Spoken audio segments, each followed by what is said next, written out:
اللهم ارحمنا بالقرآن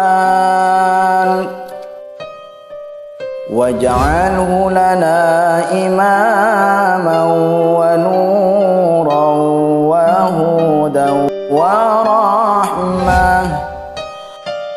اللهم ذكرنا منه ما نسينا وعلمنا منه ما جهلنا وارزقنا تلاوته آناء الليل وأطراف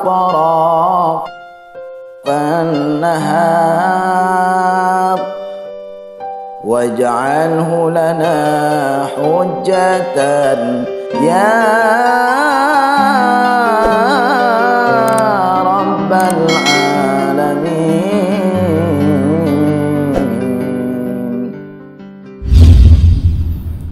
Assalamualaikum warahmatullahi wabarakatuh. Alhamdulillahilladzi khalaqal maut wal hayata liyabluwakum ayyukum ahsanu amala. Asyhadu an la ilaha illallah wahdahu la syarika lah wa asyhadu anna sayyidana Muhammadan abduhu wa rasuluhu la nabiyya ba'dah. Allahumma salli wa sallim wa barik ala sayyidina wa maulana Muhammadin wa ala alihi wa sahbihi ajma'in, amma ba'du.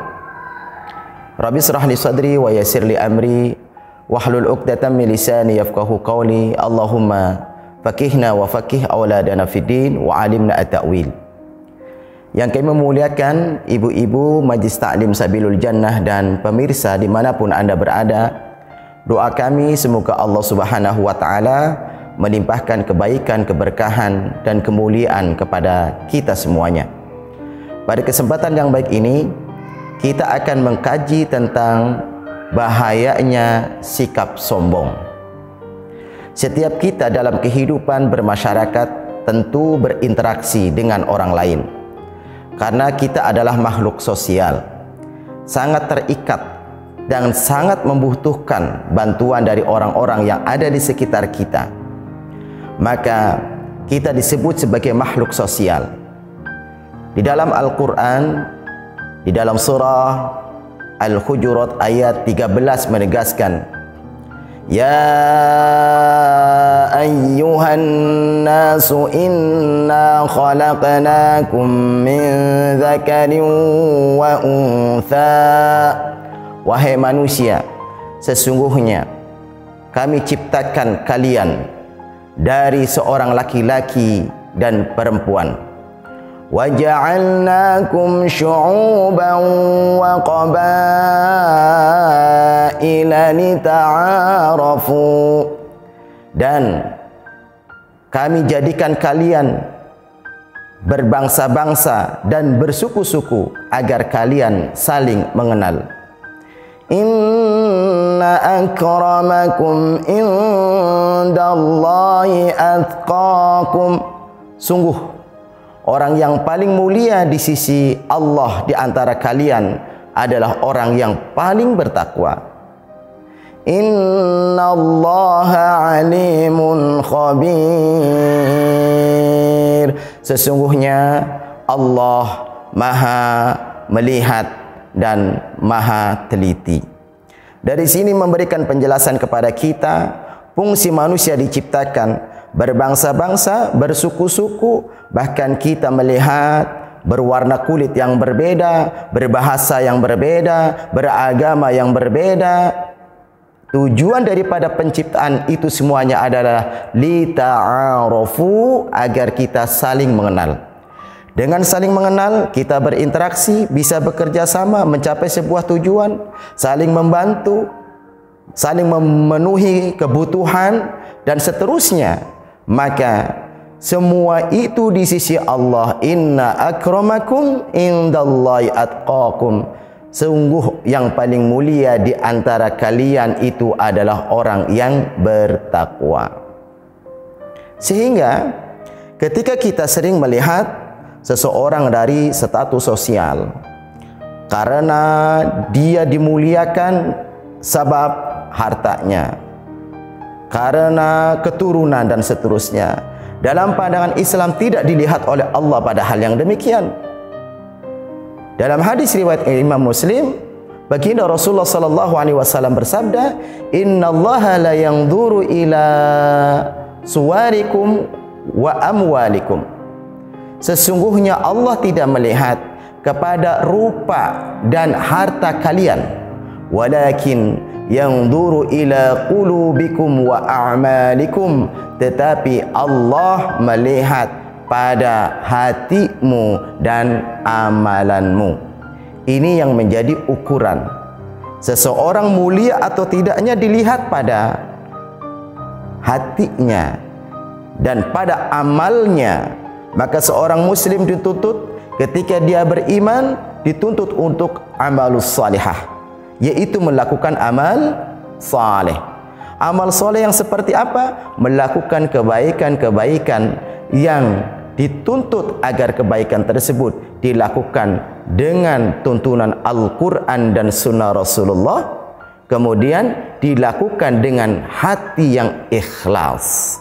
Inilah yang akan memberikan keberuntungan, sebenar-benar keberuntungan dunia dan akhirat.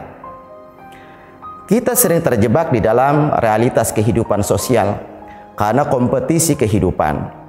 Muncullah kehidupan yang serba ingin menyenangkan atau hedonisme. Muncul penyakit-penyakit hasad, penyakit dengki yang ingin menyikut dan ingin menghilangkan kenikmatan yang dimiliki oleh orang-orang yang ada di sekitar kita. Kita senang melihat orang lain susah, susah melihat orang lain senang, sehingga saling berpacu di dalam urusan yang bersifat materi. Padahal ketika muncul kesombongan pada diri kita, itu alamat iblis telah masuk kepada diri kita. Artinya sifat-sifatnya. Bukankah di dalam Al-Quran dijelaskan kenapa iblis dimurkai oleh Allah, dikeluarkan dari surga? Karena apa? Allah memerintahkan agar sujud kepada Adam. Tetapi iblis aba wastakbar. Dia menolak, dia menyombongkan diri. Bahkan di dalam surah Al-A'raf ayat 12, Allah Subhanahu wa taala berfirman, "Qala ma mana'aka alla tasjuda idh amartuk." Allah berfirman, oleh sebab apa kamu enggan bersujud kepada Adam ketika aku memerintahkan kamu sujud? Qala ana khairum minhu khalaqtani min nari wa khalaqtahu min tin. Iblis menjawab, aku lebih baik daripada dia. Engkau ciptakan aku dari api, dan dia, yaitu Adam, engkau ciptakan dari tanah. Jadi iblis menyombongkan diri, merasa lebih baik daripada Adam. Enggan, tidak mau bersujud kepada Adam, padahal itu perintah Allah. Maka inilah awal daripada kedengkian yang dimiliki oleh iblis, kedengkian dari sisi kemuliaan di hadapan Allah. Maka iblis pun dikeluarkan oleh Allah dari surga. Ibu-ibu Majlis Taklim Sabilul Jannah dan segenap pemirsa yang dimuliakan Allah Subhanahu wa taala. Mari kita perhatikan apa hakikat kesombongan dari hadis riwayat Imam Muslim. La yadkhulul jannah man kana fi qalbihi mithqalu dzarrah min kibrin. Tidak akan masuk surga seorang yang di dalam hatinya terdapat kesombongan sebesar biji sawi. Qala rajulun innar rajula yuhibbu an yakuna thawbuhu hasanan wa na'luhu hasanatan. Ada seorang yang bertanya, bagaimana dengan seorang yang suka memakai baju dan sandal yang bagus? Qala, beliau menjawab, Innallaha jamilun yuhibbul jamal. Sesungguhnya Allah itu indah dan menyukai keindahan. Al-kibru batarul haqqi wa ghamfun nas. Sombong adalah menolak kebenaran dan meremehkan orang lain. Ini dalam hadis yang sungguh sangat jelas segenap pemirsa dan jamaah bahwasanya hakikat sombong itu adalah menolak kebenaran, meremehkan orang lain. Tadi bisa kita lihat iblis menolak kebenaran perintah Allah Subhanahu wa taala. Kedua, meremehkan akan kemuliaan makhluk Allah yang lain yang bernama Adam alaihis salam. Semoga kita bisa belajar dari peristiwa yang disebutkan dalam Al-Quran, bagaimana kesombongan itu menghancurkan, suatu saat akan mendatangkan murkanya Allah Subhanahu wa ta'ala. Bahkan dalam hadis yang lain disebutkan ciri penduduk neraka. Haritsah bin Wahab Al-Khuzai berkata bahwa ia mendengar Rasulullah sallallahu alaihi wasallam bersabda, "Ala ukhbirukum bi ahlin nar?" Qalu bala. Qala kullu utullin jawadin mustakbirin. Maukah kamu aku beritahu tentang penduduk neraka? Tentu para sahabat menjawab, mau, tentu. Baginda Rasulullah menjelaskan, mereka semua itu adalah orang-orang yang keras lagi kasar, tamak lagi rakus, dan takabur atau sombong. Ini disebutkan dalam hadis riwayat Imam Bukhari dan Imam Muslim. Adakah sikap itu pada diri kita? Sifat-sifat keras, rakus, tamak, sombong? Insya Allah Allah menyelamatkan kita dari hal yang demikian. Mari dengan kajian pada hari ini kita bisa menimbang, memikirkan bila mana memang ada kesombongan pada diri kita, bila ada merasa diri lebih dari orang lain, merasa sukunya lebih baik, harta kekayaannya lebih banyak. Yang bahaya dari merasa ini kemudian merendahkan orang lain, menolak kebenaran yang datangnya dari orang yang kita rendahkan. Maka belajarlah dari ayat-ayat Al-Quran yang memerintahkan kita agar kita berlaku rendah hati. Di dalam Al-Quran digambarkan tentang ibadur rahman. Wa ibadur rahmanil ladzina yamshuna 'alal ardi hauna. Adapun hamba-hamba Tuhan yang Maha Pengasih itu adalah orang-orang yang berjalan di muka bumi dengan rendah hati. Wa idza khatabahumul jahiluna qalu salama. Dan apabila orang-orang bodoh menyapa mereka dengan kata-kata yang menghina, mereka mengucapkan salam. Apa artinya? Tidak membalas cemoohan mereka, tidak membalas hinaan mereka. Cukup jawab dengan perkataan-perkataan yang baik-baik saja. Jangan memicu masalah yang dimunculkan oleh mereka. Kemudian dalam Luqman ayat 18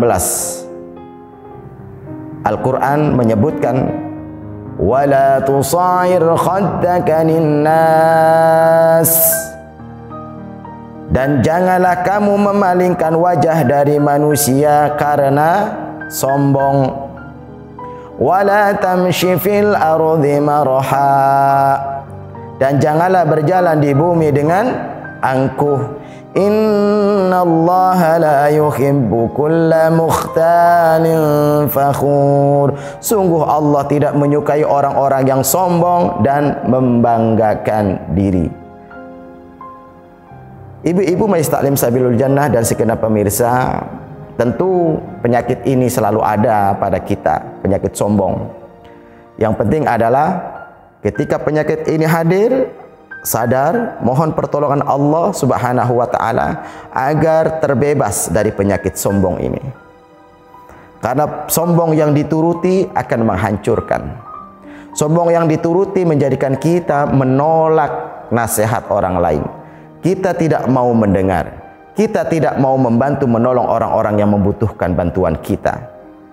Kemudian sombong menjadikan kita buta hati. Akhirnya akal pun tertutup akan kebenaran. Na'udzubillah wa na'udzubillah min dzalik. Mudah-mudahan dengan kajian ini mari kita mohon kepada Allah selalu pertolongannya agar Allah menolong kita, memberikan petunjuk selalu ke jalan yang lurus, jalan yang benar, penuh nikmat dan rahmat, agar terselamatkan dari sifat kesombongan yang bisa mengantarkan kita dengan hilangnya penyakit sombong mendapatkan surganya Allah, dan kita berupaya semaksimal mungkin mengikis penyakit ini secara pasti. Allahumma salli wa sallim wa barik ala sayyidina wa maulana Muhammadin walhamdulillahi rabbil alamin. Ya Allah, ya Tuhan kami, segala puji hanya milik-Mu ya Allah. Salawat dan salam semoga Engkau sampaikan kepada baginda Rasulullah sallallahu alaihi wasallam, kepada para sahabat dan keluarga baginda Rasulullah sallallahu alaihi wasallam. Ya Allah, ya Tuhan kami, hanya kepada-Mu kami menyembah dan memohon pertolongan. Tunjukkan kepada kami jalan yang lurus penuh nikmat dan rahmat. Jauhkan kami dari jalannya orang-orang yang Engkau laknat. Berikan kepada kami ya Allah akhlak yang mulia, dan akhlak itu Engkau hiasi pada kepribadian kami. Akhlak itu Engkau hiasi pada keturunan kami, pada pasangan hidup kami, dan jadikan akhlak itu adalah akhlak yang mulia yang selalu menyeliputi kami, yang bisa menjadikan kami terangkat derajat di sisi-Mu ya Allah. Ya Allah, ya Tuhan kami, bila ada aib dan keburukan tutupilah ya Allah. Bila di antara jamaah kami ada yang sakit, sembuhkan ya Allah. Bila di antara jamaah kami yang sempit, lapangkan ya Allah. Yang punya hutang, berikan solusi yang terbaik untuk menyelesaikan hutangnya ya Allah. Ya Allah, ya Tuhan kami, berikan kepada kami kesehatan, berikan kepada kami kecukupan, berikan kepada kami ampunan, berikan kepada kami kemuliaan dunia dan akhirat. Ya Allah, ya Tuhan kami, berkahilah kami di bulan Rajab ini ya Allah. Berkahilah pula kami di bulan Sya'ban, dan sampaikan kami di bulan Ramadan.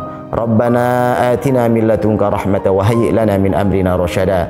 Rabbana hab lana min azwajina wa dhurriyyatina qurrata a'yuni waj'alna lil muttaqina imama. Rabbana atina fid dunya hasanah wa fil akhirati hasanah wa qina adzabannar. Wa sallallahu ala sayidina Muhammadin nabiyil ummi wa ala alihi wa sahbihi ajmain. Subhana rabbika rabbil izzati amma yasifun wa salamun alal mursalin walhamdulillahi rabbil alamin.